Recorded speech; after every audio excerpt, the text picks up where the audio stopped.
there is also the propaganda of the Trotsky's movement, who tried to use these riots to say that it's shown that the Stalinist society was against workers there. So could you present the statement of Trotsky, what Trotsky thinking about the trade unions in the socialist country, about the militarization of the trade unions?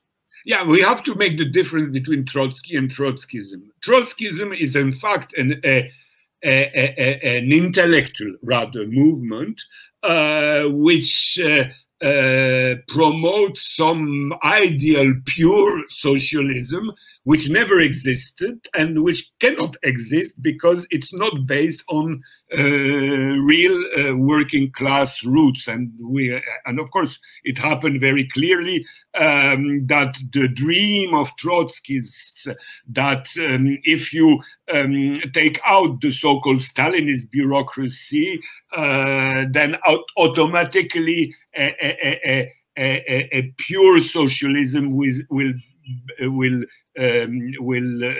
reign over countries happen to be completely wrong.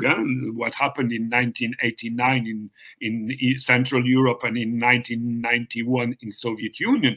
But if we compare the, let's say, naive mentality of pure intellectuals, Trotskyists, after the Second World War, and especially in the 60s and 70s up to today, with Trotsky as a man and as a political leader, we see the complete difference because Trotsky was rather a very, very authoritarian leader, much more authoritarian in his discourse than Stalin.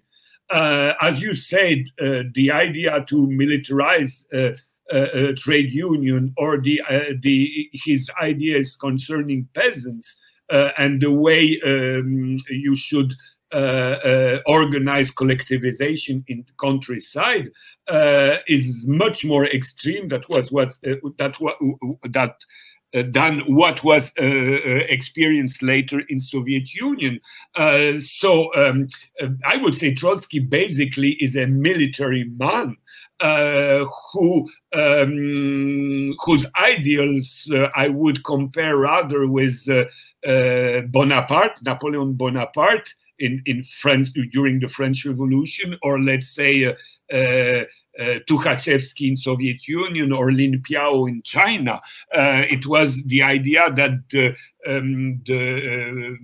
people must be organized in a military way to be able to go in the direction of socialism. So the idea, Trotsky, when he was ousted from party and ousted from Soviet Union, began to use a very ultra-democratic discourse he didn't have when he was in a position of power. Then he was a very, very tough man.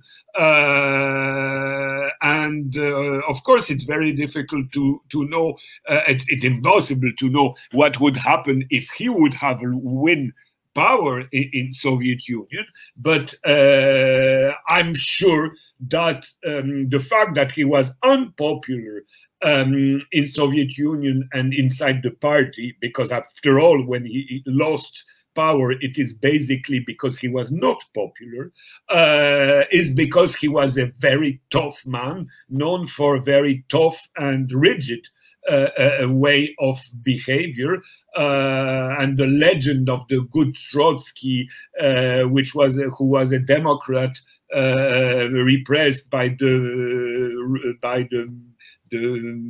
bad Stalin. It's a storytelling for children. But it's not the reality. Trotsky was used very humiliating words against peasants, And concerning workers, he treated them rather like instruments towards socialism and not masters of socialism.